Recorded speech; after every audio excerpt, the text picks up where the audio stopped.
Karachi water corporation की जानिब से कई रोज़ की ताख़ीर के बाद गुलशन इकबाल में मुख्तलिफ मकामात पर 84 इंच की पाइपलाइन की मरम्मत का काम शुरू कर दिया गया है।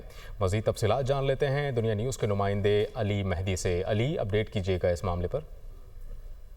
जी बिल्कुल, इंतज़ामी इदारों की रवायती गफलत और लापरवाही के बाइस शहरियों को सख्त अजियत और मुश्किलात का सामना करना पड़ रहा है। गुलशन इकबाल ब्लॉक 19 में 84 इंच की पानी की लाइन कई रोज़ कबल जो है उससे रसाव का सिलसिला शुरू हुआ था, लेकिन लीकेजेस के बावजूद वाटर एंड सीवरेज कॉरपोरेशन की जानिब से पानी के रसाव के लिए फौरी इकदाम नज़रअंदाज कर दिए गए और कई रोज़ की तकलीफ उठाने के बाद जो है आज वाटर कॉरपोरेशन की जानिब से 84 इंच की लाइनों में रसाव ख़त्म करने के लिए इकदाम शुरू कर दिए गए हैं। धाबी जी के मुकाम से पानी की फरामी जो है वो कम कर दी गई है। वाटर कॉरपोरेशन के मुतालिका हुक्काम का कहना है कि इलाके में इंक्रोचमेंट के बाइस जो है लाइनों की लीकेजेस का काम जो है वो सुस्त रवी और ताखिर का शिकार हुआ है और तकरीबन 200 मिलियन गैलन पानी की कमी का शहर को सामना रहेगा। उसके नतीजे में लांडी, कोरंगी, मलीर, शाह फैसल, लियारी, सदर, चनेसर टाउन और दीगर इलाकों में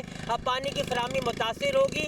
वाटर बोर्ड हुक्काम की जानिब से शहरियों से भी अपील की गई है कि इस अरसे के दौरान पानी वो एहतियात से इस्तेमाल करें ताकि उन्हें मुश्किलात का सामना ना करना पड़े। जी।